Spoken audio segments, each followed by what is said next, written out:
Thank you guys all for coming. Here we go, recording. Thank you guys all for coming, and thanks to Foxwell Digital and Andrew. We're really excited to have our first webinar here as a company in partnership with Foxwell Digital.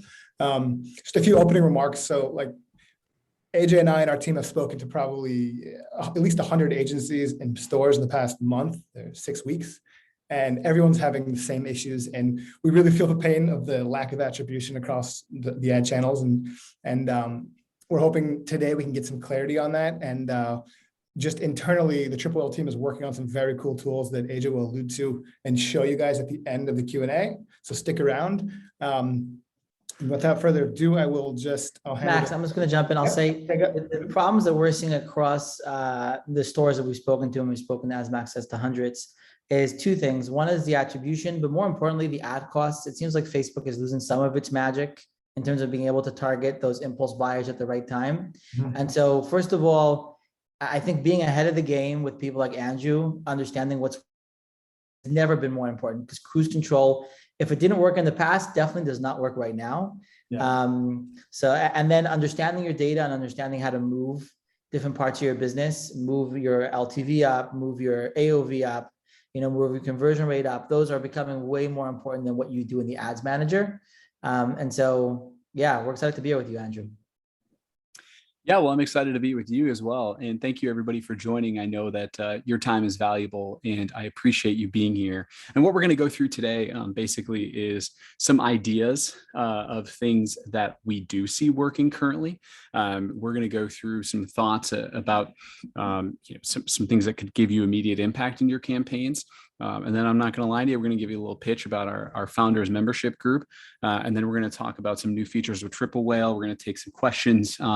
So this is going to be good stuff. And of course, if you're watching this after the fact, you can always email myself at andrew@foxwelldigital.com. And I look forward to hearing from you if you have questions. But I'm going to go ahead and stop the video. I'm going to share my screen. And we're going to go over to the presentation now. Making sure the team at Triple Whale, you guys can see this okay? Yes, perfect. Awesome. Yeah, looks great. Awesome. Cool. All right, well, thanks so much for being here, everybody. Again, like I said, I know that that it's crazy times, and so anytime you give us is valuable to walk through what we're seeing working. If you don't know about us, this is who I am. I'm a business partner with my wife, Gracie. We sell courses at Foxwell Digital.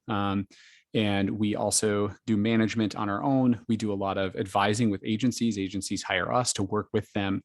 We do a lot of auditing of accounts. This year, I think we've audited almost over 8 million and spend on DR specific. And in the time I'm not doing that, we have a toddler daughter, and I mountain bike all the time. So it's a little bit about me. Just super briefly, just in case you're not sure who we are. We go through what we call the RCAP process when we go through optimizations. And again, I want to just be clear, I'm speaking through this very quickly because I want to make sure we have time for questions and things like that. So I'm going to go through this pretty rapidly. But the process, RCAP process, is an optimization process that we go through. I gave it a fancy nickname because I felt like it helped me remember it better. And we teach this in our optimization and auditing course. But basically, it goes through, when you're looking at the campaigns, right, you're looking at them and saying, this is hard to make sense of this. This is why tools like Triple Whale are so invaluable to so many people. But we go through reporting, creative, audiences, bidding, and placements, basically looking at what are things that are out there that are, how can we run through a process to look at every part of this campaign that we're running, or these ads that we're running. So here's some things that we have seen recently, on reporting, right? I think that one of the big things that we see working and helping people advertise better is a discussion of MER, or blended ROAS. And there's a lot of technical definitions of this, and you can read about a lot of our thoughts in much more minute detail on this within our blog, foxwelldigital.com/blog. But it basically, if you're, so many clients are looking always still at the Facebook ROAS, which is an issue because it's not reporting as accurately as it once did, especially for opted out users, right? Because the value is in buckets now. So it's a value range. It's not an exact range. So looking at something like a MER or blended ROAS, which is not just depending upon Facebook's reported data, of course, and this is of course something that Triple Whale does as well. Some of that data is delayed. Some of that data is opted out. You're not even actually able to see it. Some of it's going to be outside of your click window. It's important to understand those soft metrics within platform, but it's even more important to look, this is how much we spent and this is how much money we've made. And it's never going to be an exact science, but this blended ROAS can give a better, more accurate picture for us. And if you're having trouble, as I know many of us have, convincing clients about kind of switching over to this model, we have blogs, resources that can help you do that as well. But I think that if you aren't taking time to optimize in a longer window, in a 3-day window, in a 7-day window, or even longer, we don't touch anything for 3 days if we've launched it, because you just can't trust that doing something for 1 day is going to give you any sort of accurate picture. I think it's kind of a joke now. It feels like every time you shut off a campaign or an ad set that's been running that seems like it's died, the next day it has a lot of conversions on it and it looks great. So I think that if you need to kind of shift into this, and it's basically looking at, like I said, the blended. So you could look at example, $500 in ad spend and $2,000 total shop sales. It'd be a 4x MER. Now, again, there are many ways to calculate this, including cost of goods sold and a lot of other pieces that other advertisers, I'm sure some of you watching this would consider it a little differently. And we walk through a lot of those options. But I think that in terms of what's working and in terms of helping people be successful, this is definitely a metric that can help you be successful. And Triple Whale, again, does this by default in a lot of the things you can put in your costs, and it can tell you what that overall blended is automatically. So again, why not look at the in-platform? It's up for debate. I think that everybody's trying to figure this out. When I say everybody, I mean the technology companies themselves. Snapchat, Facebook, it's less than perfect. So what isn't up for interpretation is how much money total the shop made over a given period and how much marketing budget was spent. So again, that's not a super technical thing, but is something that I think in order to be successful today, you need to be looking at. In terms of other optimization and reporting pieces, I wouldn't have necessarily looked at time on site coming from UTM parameters before. I mean, I think we did here and there, but it wasn't a major part of what we were doing.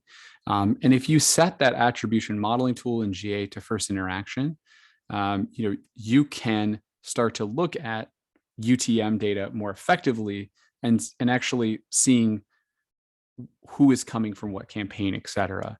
So this is a lot of copy, but this is how to get started implementing UTMs. And a lot of this is on our blog, but basically, you're able to go in and look at, here's exactly what people are coming from this ad set or this ad, and this is actually how much time they're spending. These are the purchases you're seeing. And in some cases, you certainly can see more conversions come from UTMs than you would even within Facebook. So it's a very helpful tool. And again, many ways to do this.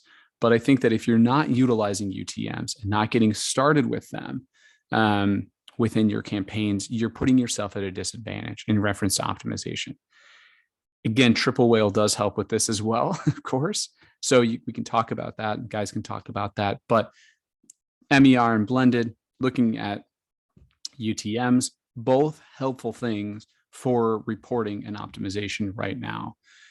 I think that if you're looking at all of these as a whole, the most successful advertisers that I see right now, and that certainly what we're doing, is analysis diversification. Right? You're not only looking at one thing, you really have to look at Ads Manager, Google Analytics, total shop revenue, looking at something like Motion app for Facebook creative reporting, looking at a post-purchase survey like at nocommerce.com, looking at something like the customer lifetime value, like Triple Whale does as well. So, I think that we know this and it's a lot more work on us, but I think I want to validate for some of you that are watching this. I feel like I have to look at a lot of different things. And the answer is yes. To do optimization well at this point, you have to look at multiple things to be able to make decisions, and you have to do them in a longer window. Just touching on creative briefly, what is working in creative? If you go in and looking and say, what is doing well? How do we go about it? It's definitely user-generated content, right? Testing new creative angles relevant to that current season. Branded content from influencers is a huge win right now. You can work with even smaller influencers and get access to their custom audiences, which you can create lookalike audiences from. So I would say that in terms of keys to success right now, branded content is a big part of it. And of course, creative testing, you hear this from everybody, but really it is a matter of trying as many different things as you can that look especially user-generated.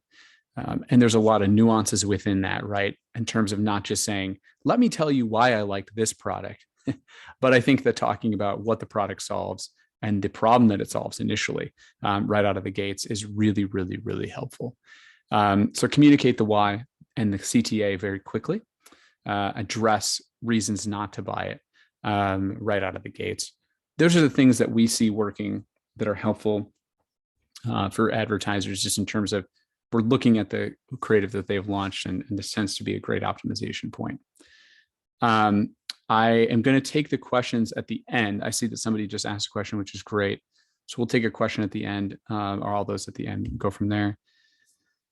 If we talk about audience optimization, so again, that A in the RCAP process, it's not surprising that broad targeting with some exclusions, and there's much to debate about that at this point, but going broad, and I think that running a broad campaign alongside interest groupings is something that can completely happen alongside of lookalikes. And there's many ways to go about this, but what I would say in terms of success right now that we tend to see is broad, not just broad 18 to 65 worldwide. I think you can see success with that, but many times it's broad of the demographics that you're targeting. So if you're targeting a 25 to 45-year-old male, that would be the broad, and you'd have a softer exclusion. People used to be much harder on exclusions. And I think that we've seen people pull away from that. We've certainly pulled away from that. So we're doing not 180-day engager or 180-day video view or 180-day purchase or an email list exclusion, but we're doing something smaller, like a 30-day, and making it a little bit softer in terms of that exclusion itself. So broad, if you don't have that running, we would recommend doing that. If you have products that are, if you have multiple products that could go towards multiple, groupings of targeting, I would recommend doing that. So things like, you could have a broad 25 to 45-year-old men creative, particularly to that broad audience, and then a landing page that matches that particular audience. The persona, what you don't see a lot of in advertising at this point that I think many of you could certainly implement in your campaigns is a persona-driven funnel strategy. And we used to get really spoiled, right? Facebook was good at serving that. So you put an ad out there and it would show it to whoever thought was going to convert, and you could have one landing page or a couple landing pages, or you'd send them to a bestsellers. You're better off now in terms of driving down cost per clicks and cost per 1,000 impressions by looking at, okay, what are the personas within this, and how can we not only create interest if you have a skincare product, not just taking an interest cluster of, competitor brands and leaving it there, but thinking about what are the types of people that, are going to be using that product, and having interest groupings around that. And those would be mostly in an ABO format. I wouldn't necessarily suggest those into a CBO format at this point in time. So that's one thing that I think is a leg up that a lot of people don't use. And I would recommend thinking about doing that. If you talk about lookalikes, what lookalikes are working now, certainly high, low value groupings. This is something that we see people don't, if you don't know what I mean by this, this would be things like high value would be a static lookalike list of your purchasers, a static lookalike list of those that open an email. And a low value grouping to diversify your funnel traffic would be something like a group of page view or engager or video view lookalikes. They're lower value because they're less close to a purchase, but it helps to diversify the traffic that you're bringing in. So the auto synced audiences are really good. I think that you could even try, and we certainly seem to be seeing better success in some accounts with manually downloading and uploading that list. Again, not even auto syncing it through Klaviyo. So that's one thing to think about. And then larger retargeting audiences as well. Instead of, a 7-day, we used to do a lot of splits, and we aren't seeing that be as successful at this point. There's a lot of info there. Again, my purpose here is to give you ideas. My purpose here is to give you food for thought, and things that you can think about doing. So bidding and placements, it depends on the week. I would say that it's better off at this point in time to be focused on auto bidding. But if your spend is really, really high, let's just say it's over something like $20,000 a week US, the bid caps can help to stabilize, but it depends a lot on the account. I think that bid caps are often more stable with larger audiences. And a bid cap and a cost cap, of course, if you've never tried this, the best way to go about this is to start a brand new campaign with previously successful creative, if you can, utilizing the same post ID, and start it at something like 30 to 40% above the account-wide CPA, and run it for 3 to 7 days and see if you can adjust that up or down by $5 to $10 at a time. Usually you're trying to adjust it down to find that sweet spot where it's spending, but your cost cap or bid cap is low. I will say that bid caps, it depends on who you talk to, and it depends on the vertical and the country. But bid caps in terms of effectiveness seem to be more helpful for stabilization right now. But I do know for a fact that cost caps are being worked on within Facebook. So in terms of making those a more effective cost control mechanism for us, that's something that we can just be keeping our eyes open and continuing to test. In terms of placement, testing Instagram, or of course, of Instagram or Reels or Stories, and separating those out. If you really see within Google Analytics, for example, that a lot of your traffic that spends a lot of time is coming from Instagram, try splitting that out. That's it's not something you'd want to do right away, but if you are looking for more, to have a little bit more control and have maybe a broad audience, but going only to Instagram, that's a really nice method that you can do to help control some of the spending that you might be able to do. So something to think about testing if you haven't. We did find out yesterday that real placement ads as part of automatic placements began rolling out to all accounts on August 18th. So just sort of an FYI for you out there. I would say at this point, they're not a direct response driver, but a performance driver, but they are helping bring down the account-wide CPM. So look, right now, what can you test? What are things that are interesting to give a shot to? I tried to think of all of my, quick ideas that I thought, these are things that we see doing pretty well. One is hot retargeting. We talked about going broader on those with time window, but if you could do a 7 or 14 day optimized for view content instead of a purchase, that's something that, and of course, this is what we always have to say with Facebook is like, it's this week. So it could be a bad idea next week, but it seems to be in the last 14 days that this does seem to be doing better. Optimizing for view content on that hot retargeting, creating a 50% video view or through play video view audiences of top converting videos from ads, and creating lookalikes optimized for conversion. So basically utilizing those that have watched a certain percentage of your video, and then creating a lookalike from there, and seeing if you can use those as great drivers for diversifying your traffic. Lookalike of just first-time purchasers is something that's really interesting.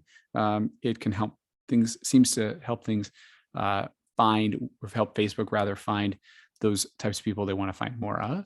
UGC mashup videos. So, multiple reviews in one is interesting. Seems to be working well for us. TikTok and Reels edited vertical videos. Think in-platform text to talk voiceover, trending audio. These types of things, I had a discussion the other day about captions on kind of Reels or TikTok looking videos on Facebook. And, somebody said, well, what about captions? How do you see that they work, et cetera? And somebody said, that's an interesting place that we believe we could test captions and make them, we make them more interesting than even sometimes the text that people are actually saying in the video. So, I've never thought about that as an optimization point, but you could certainly give that a shot in terms of performance. and something that we're testing now. And like I said, IG Reels only placements, if you want to try to just bring down the CPM, optimize for add to cart to try to continue to diversify traffic, to see if you can get more people in the funnel that way. So again, this are some quick ideas. So I just want to have a quick pitch. We have a membership program. We have 150 members or so now, from all over the world. There's a lot of different people in there that you've probably seen on Twitter. And it comes with a dedicated Slack channel. It comes to blogs that are white labeled in emails that you can send to clients. So talking about why do MER, why you might want to switch to not looking at ROAS as much, et cetera. We write these emails and then you take them and copy them to your clients. You get a video audit per month for your brand. You get 20% off our courses and coaching and other things from us. You get a free piece of UGC for your brand. So there's a lot of stuff in here. And we just did a survey of all of our members. We do one every month in terms of what we can do to improve. And every single person on the survey that responded, which was about 50% of the members, said that they find it valuable and think it's worth their money and suggest it to somebody else. Just some quotes from people, the ROIs there. I love the immediacy aspect to it. It's really, really helpful if you're an ad buyer. So I would love to have you there. And you just go to foxwelldigital.com and click on the membership tab on the top.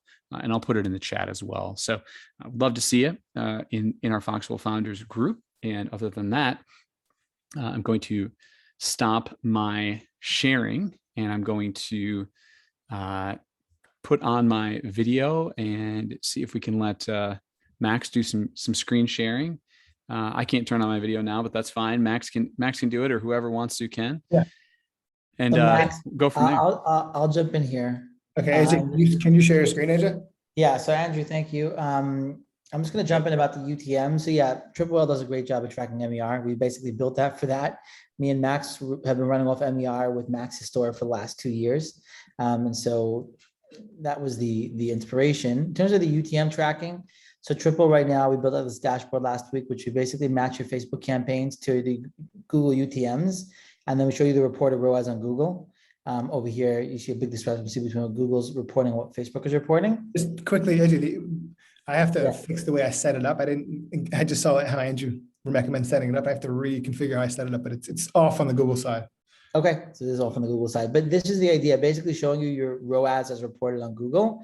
What we're working on in the next week is actually building that same dashboard, but on the ad set and ad level as well. So you'll be able to match up your UTMs on the campaign, ad set, and ad level.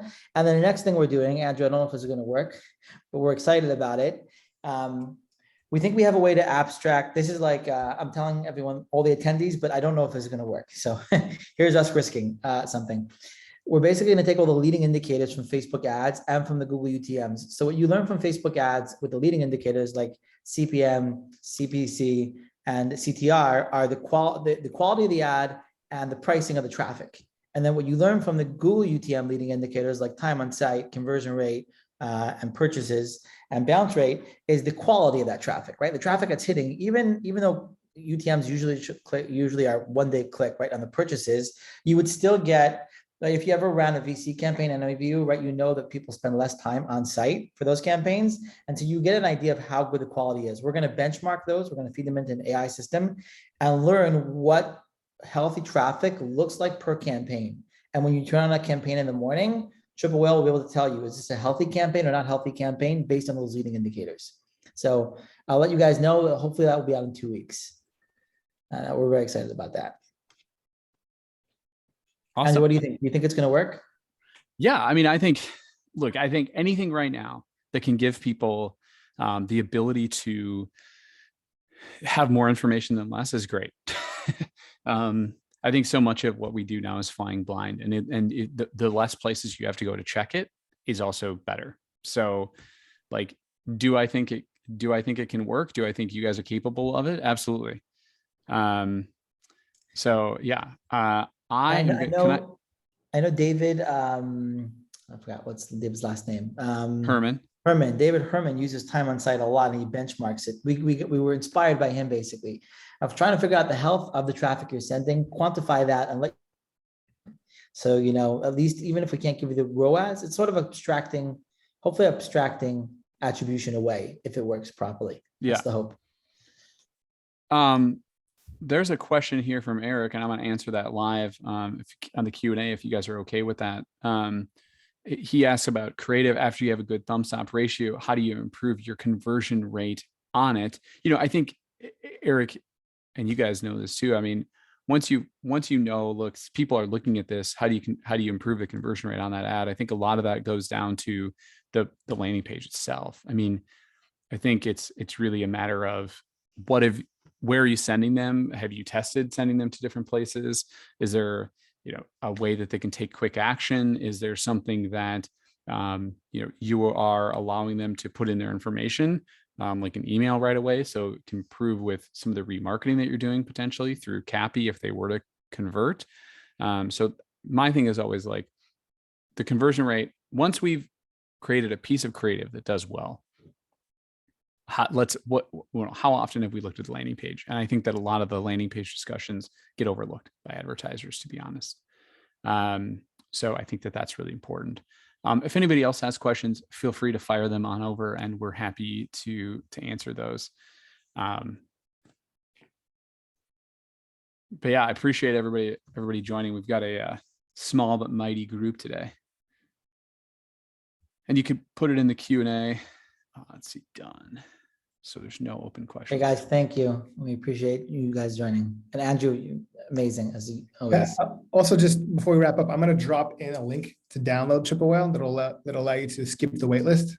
If you guys want that, I'm going to throw it in right now. Okay. We had a friend ask a question about what is my current testing structure. Can you allow me to turn my video back on? It makes me just feel like I'm a little more. Make host. Yeah. Okay, I made you the host. Go for it. All right, let's see if I can do it. Mhm. Hey, all right. So, what's the current testing structure? I think that testing structures are done very differently by a lot of different people. And I think that it's important to think about before you start to test what you're actually trying to achieve. Like, what do you want to understand? Is it just testing the creative? Is it testing the landing pages? Is it testing an audience? So that's the first question. If you're saying people just blank, that I get that question all the time. What are you doing for testing structure? So for me, if I'm testing, most of the time you're trying to test creatives. And I think there's a lot of ways to do this. There's two main ways that we do creative testing. One is we will take that creative testing, first of all, and establish what metrics we're going to look at. So it's things like unique add to cart, unique clicks, thumbs up ratio, conversion rate ratio, et cetera. So establish what you want to do to measure, not just purchases, because you can look at purchases and you can look at time on site, et cetera, but you also want to decide on the in-platform metrics you're going to look at. And then basically we take those creatives, and we'll take usually 2 or 3 at a time, and we'll test them in a very broad audience. So something very wide, that would be a demographic overlay. So something like I've been saying, 25 to 45-year-old men, and take 5 or 6 ads, or 2 or 3 ads, and run them to them. And we'll take the same 2 or 3 ads and run them to something like 180-day website visitor non-purchase. And that neutralizes their placement in the funnel and tends to give us a pretty good read if something is working. Now, the other one that you can do, that we do often, is there's always this concept of audiences that worked that then didn't work later. So that's something that I would recommend. You go back and look at what did you test in terms of audiences that did okay and that maybe you've forgotten about, that you could bring back in a stacked test and try those, and then put the new creatives to test to those, because it's a way to give sort of a second life to those audiences. And it's also a way to get good creative testing done within the top funnel. So I think that that's something we think about wanting to test and giving a shot to as well. I don't know if Robbie, you have any thoughts, or other ways that you guys test, Max, that you want to talk about, but that was a question we had. Yeah, no, I think that's really solid. Excuse me. Another unique testing strategy that we'll sometimes implement is actually leveraging dynamic creative. And so you kind of use dynamic creative and then find winners in there and then elevate those champions. But what you described, super awesome. We leverage that a lot. Yeah, I think that dynamic creative, that's definitely another way, and it's common. I think the issue that I have with dynamic creative in a lot of cases is people try to do too much with dynamic creative. So they'll, my caution 100%. to all of you is, it's like, make sure you're not putting 5 creatives and 5 copies and 5 landing pages, because then it's like Yes. way too many, and then it'll have an ad set budget of $20 a day or something. And it doesn't give you any sort of real read of what that's doing. It's just putting together what it thinks is the best combo. Yep, that's a So- fantastic point. 100% there. And that I would try and nail that home even more, because that is the biggest thing that I see people go wrong with, where there's just not a control essentially, and you're just testing 3, 4, 5 variables at the same time, where it's like, Right. that's because you have to remember dynamic creative wasn't built for testing, right? You're kind of, for lack of a better word, hacking it. And dynamic Right. creative was built for performance, to give you the best conversion on whatever optimization event you have. Right. So yeah, that's a really good pushback. I have a quick question for Andrew and Raba. Over the past, let's say 4 to 4 months right now that iOS is really starting to kick in, across all of your accounts, what is the percentage of drop off in performance you think you've seen, if you could put a number on it? What is the question is, what's the percentage of, I'm trying to see if I can have you guys start your videos. What's the percentage of performance drop off, just in terms of like, if you could like put a number on it, like, if Facebook is losing its potency, or the lack of visibility is making it harder for ad buyers to see what's going on, could you quantify the amount of like drop off month over month that's sort of slowly starting to kick in that you've seen in terms of performance? Of course, as well, we're trying to regain that clarity and that visibility, but just in terms of the data that we don't have insight into? yeah, sure. Yeah, I mean,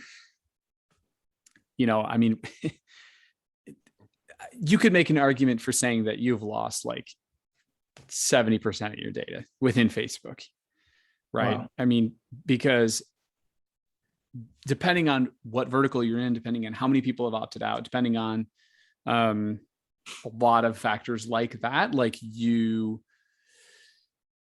data is delayed coming through AEM, the different, coming from Apple, and we don't know the schedule that comes through. And Facebook isn't tracking the same way that they did. So a lot of that data is modeled data at this point. And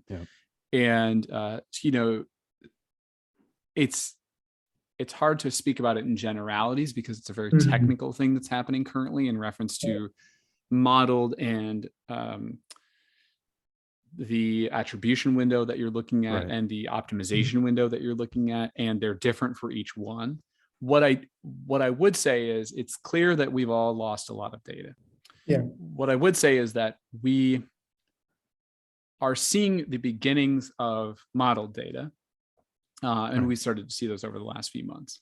And they have become, for the most part, an effective method of optimization, or a helpful method of optimization. Now, there are certainly days when it shows way more conversions than you've had, or vice versa. So it's an imperfect science. But the more that we all continue to look at that, and while looking at these other things in parallel, in terms of diversification of analysis on reporting, that's going to get better, because Facebook is using a process that you guys probably know about called federated learning. So it's basically taking anonymized data from others, and it's putting our data and those data of what converters look like together, and it's federating those by combining those learnings into a federation of data, and allowing Facebook to better optimize. So I actually think that we are in sort of this lull in terms of optimization, but I do believe that we will emerge this time next year with more effective optimization. That is a more complete picture on what is actually taking place in your campaigns. And the other thing I'll say on that is, I think that there's a tool that Facebook has discussed coming out in Q3, Q4, that is a product, it's a recreation of Facebook analytics and attribution that they're coming out with, that's going to be a reporting tool. We don't know what this looks like yet. We don't know everything that it has, but they've said it a number of times that they're coming out with some sort of tool that I think is going to take into consideration more model data and longer attribution windows. that allows us to look over time more effectively at campaigns. Interesting. Okay. I don't know, Robbo, do you think that's a BS answer? No. I think it's super fair. And honestly, I think that is where it's going in the long run. The incentives for Facebook and any big ads platform, in specific Facebook, Instagram, is to get that data. I've had a weird idea where I think what's going to happen, it's kind of speaking to your the federated learning, but I think everything is going to get abstracted away from the user.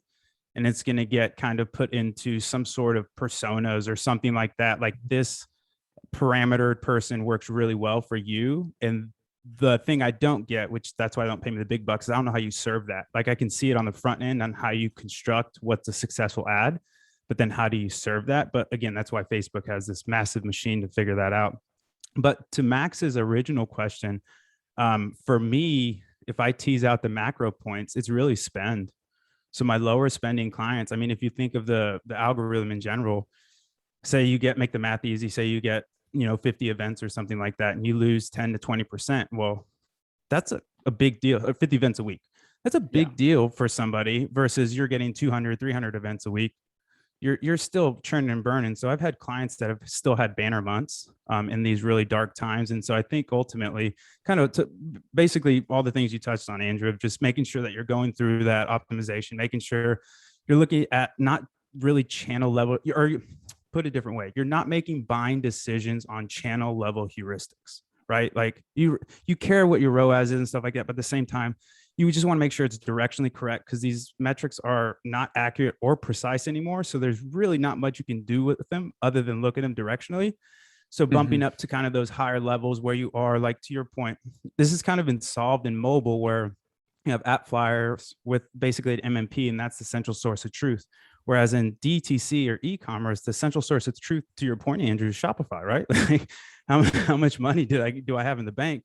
And so or triple whale. Yeah. But at the end of the day, right? Like how much money is in my triple whale or how much? Yeah. But that's kind of where I see it. So I think in the short run, people that are spending less have to be really efficient and even more so try and concentrate their budget. And it's even worse because when you have smaller budgets, guess what? You don't have a lot of runway. So to your point again, Andrew, I think like I don't touch my account for 3 days as well. Like there's just no point. And it truly is laughable when you see it's almost like Zuck's trolling people where like, I just killed that campaign. I was, 100% deep in it. Nothing came out of it. I had to kill it. And then you look back the next day, it's like the best performing campaign. Yeah. And you're just like, what is going on here? So too long didn't read. I would say that lower spend clients or lower spenders right now or micro spenders are going to have a really tough time. Whereas if you're spending decent enough where you're kind of outside the boundary, you're insulated, if you will, from that. And then also just kind of making sure you have that organic campaign, 30% revs and email, all the checklists Andrew talks about. But yeah, that would be what I've seen in terms of the macros. Spend has been the biggest differentiator in terms of losing efficiency. I would just say that I've looked when you were talking. I think both of you guys should be able to turn on your video if you want. You don't have to, but I think you should be able to. Not allowing. It still says unable for me. That's so funny. I don't know why. See if you why it can. wouldn't allow. Can you make us both the host, and then we should be able to? I think I can make one of you the host. Yeah. Nobody needs to see me for this long, so I'll make Robba the host. There you go. Oh my gosh, the pressure. Oh no, see my video's on, so maybe you will be able to. Yeah, there you go. Okay, I'm in. Oh, bravo. Oh, the pressure. Nice. And then Robbie, you can make Max the host, and then your videos are. Oh wow. Yeah, host all the way down, right? Yeah. All right, let me see. Participants.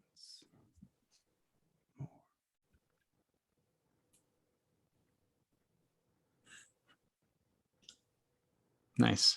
Look Hey, at that, we figured it out. Solving the problems. Nice. That's what we do. Yeah, I mean, I think it's really that 3-day window is really, or even longer, it's really hard to implement, right? Because for so many of us, it was a day-to-day thing for so long. So that's the real challenge I think we all as advertisers have had to deal with recently. Certainly for me. Would you say there's, I'm sure there is, right? But for products that have, let's say, like, what is the ideal AOV right now, or LTV?